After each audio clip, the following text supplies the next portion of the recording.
You know, what is an authentic life? Is this an authentic life?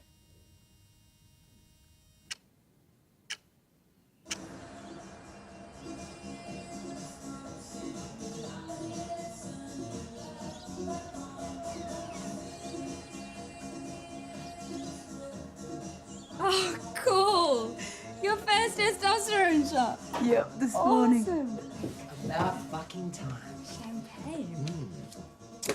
So the doctor said everything was fine then? Well, I mean, obviously. Yep, I passed all the tests, so to speak. It's really happening. I'm on the tee. Perhaps one of the most complex coming-of-age stories in this week's bundle is Adelaide filmmaker Sophie Hyde's excellent and unique drama 52 Tuesdays, which released in 2014 after premiering at the Sundance Film Festival, where it won Best Director in the World Cinema Dramatic category. I can give you some pamphlets and books if you like.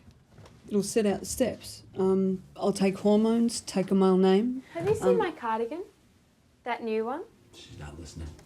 No, I get it. You feel like a man, you want to become a man, you need a little space. Look, you don't have to leave right now. Can we sit and talk about it? I get it, Mum, it's okay.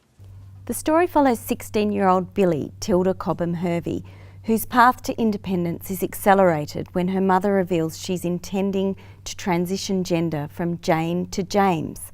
And while she undergoes this difficult process, she wants Billie to live with her father and only visit once a week, every Tuesday afternoon after school. This is a lot for a teenage girl to take in, and Billie is understandably hurt and confused, although she's overall a pretty switched-on individual and already used to living in an unconventional family setup. She tries to make sense of her rapidly changing reality with a video diary that gives great insight into her vulnerability. Writers Matthew Cormack and Sophie Hyde created the structure where 52 Tuesdays was filmed over the course of a year, once a week and only on Tuesdays. The actors were only given their scripts 1 week at a time and only the scenes they were involved in. And this means the audience experiences the sequence of events as the characters do. What makes the project even more extraordinary is that the performers were all untrained actors, including Del Herbert Jane, a non-gender conforming person who takes on one of the more difficult roles as James. Herbert Jane also videotapes their transitioning journey, which we see alongside Billie's perspective. Playing Billie, Tilda Cobham-Hervey is sprite and playful, a believable teenager with her own sense of style.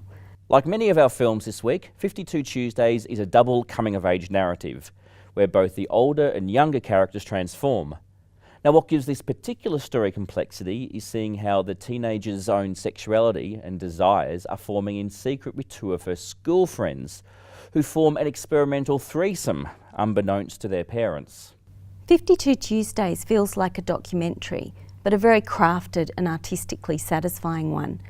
In 52 Tuesdays, Mason works as director of photography and editor, and in both roles his work is excellent, creating flow, intimacy and beauty. I really loved this film when I saw it, Rochelle, and it still looms large in my mind. For many reasons, it's quite an experimental approach to filmmaking, but I think it's also an important film in presenting us a character who is gender transitioning, which is something very rarely seen in Australian cinema. And in fact, trans characters are often the source of parody or ridicule, or you know, we see drag queens. For a long time, that has been all we've seen of that part of society. So I think 52 Tuesdays has really opened the door to depicting and exploring the lives of trans people with a lot more integrity and honesty.